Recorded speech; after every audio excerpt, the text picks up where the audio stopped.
Let's dive into a really strange paradox, one that sits right at the heart of modern life. It's this feeling of dissatisfaction that so many of us have, whether we have everything we could want or just a little. And the key to understanding it, well, it might just come from a simple little bird. So this is the big puzzle we're going to try and solve. I mean, think about it. We humans have these incredible brains. We have access to pleasures that no other creature on Earth could even dream of. And yet, that simple, pure joy of just being alive, a lot of the time it seems completely out of reach. So what on earth is going on? Okay, so to get to the bottom of this, here's our roadmap. First, we're going to look at the problem itself. Then we'll compare ourselves to the animal kingdom to get some perspective. After that, we'll figure out why there's such a mismatch. And then, this is the big one, we'll explore a pretty profound answer about our purpose, all leading up to a final, really important choice. Right, let's kick things off with a feeling that I bet is familiar to a lot of you. It's that nagging sense that something's missing, that feeling of being unfulfilled. And it's weird because it doesn't matter if you're rich or poor, healthy or not. People from every corner of society are feeling this deep unease. This quote, wow, it really hits hard. It comes from this story about a young guy who had it all, money, freedom, you name it. He'd experienced every pleasure you can imagine, and it left him totally empty. It's the paradox in its most extreme form. Getting everything the world has to offer doesn't just fail to bring happiness. For him, it led to absolute despair.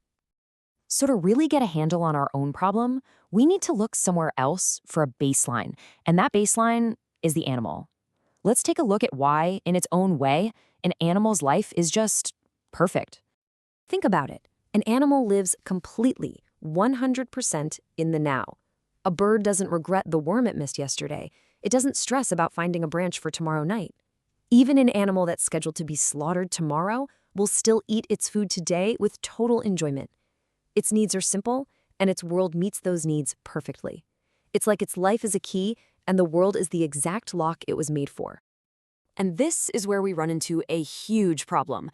Because if the animal is a perfect fit for this world, we humans, we're a total mismatch. We're like a Formula One race car, this incredible machine with a massive engine and crazy capabilities, but we're stuck trying to drive it down a bumpy, narrow village road. We just weren't built for only this.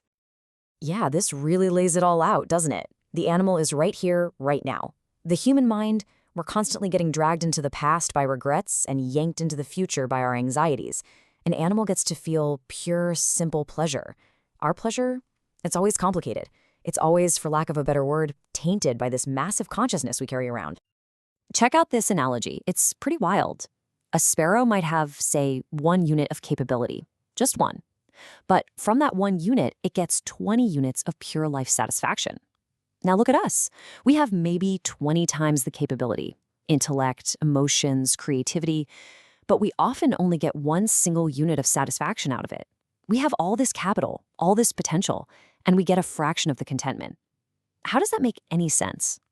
So why is our experience of joy so messy and often just unsatisfying? Well, the answer is surprisingly specific. It's not about what we're doing. It's about how our minds are built to process everything.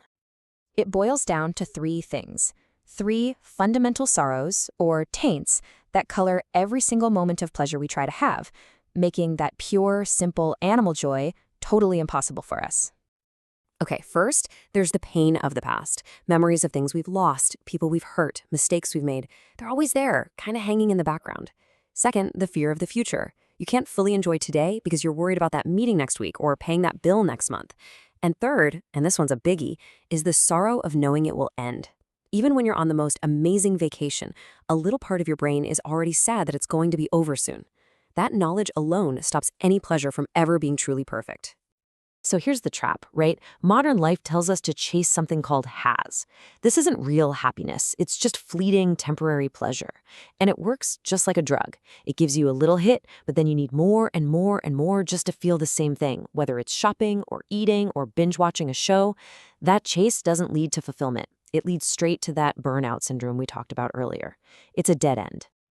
Okay, so if chasing worldly pleasures is just a recipe for burnout, what's the alternative? Well, the idea here is that maybe we've been using this incredible human machine all wrong. And like with any complex machine, if you want to use it right, you've got to read the user manual. This quote just nails the whole idea. If you want to know what a super complex machine is for, you don't ask the machine itself. You don't just guess. You ask the person who designed and built it. Our purpose isn't something we're supposed to just invent out of thin air. It's something we're meant to discover from our creator. And that's the billion-dollar question, isn't it? If all of this, our incredible intellect, our deep emotions, our infinite desires, if they aren't just for consuming stuff and chasing pleasure, then what in the world are they for? And the answer is pretty breathtaking. All of our amazing human hardware, our eyes that can see millions of colors, our minds that can grasp the laws of physics, our hearts that can feel overwhelming love, they aren't tools for consumption, they are tools for comprehension. We were built to be witnesses, to observe, to understand, to appreciate the meaning and the absolute artistry of the universe itself.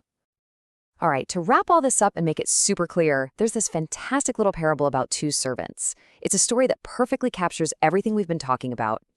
So imagine the first servant, the animal. It's given 10 gold coins, just its basic instincts and abilities, and it uses those 10 coins perfectly to get a life that is an exact fit for its purpose. Mission accomplished. Now the second servant, the human, is given 1,000 gold coins, this huge treasure of intellect, spirit, and emotion, and is also given a set of instructions. But instead of reading the instructions, the human just looks over, sees what the first servant did, and tries to copy it, spending all that treasure on the same simple goal. The result? A shoddy, ill-fitting life, and a complete and colossal waste of potential. And that leaves us right here, with this question aimed squarely at you. Because let's be clear, you are not the servant who was given 10 coins. You were entrusted with 1,000. So the choice is yours. Are you going to spend that incredible inheritance chasing a simple life you were never designed for? Or are you going to finally read the instructions and invest in a purpose that's actually worthy of your vast, incredible potential?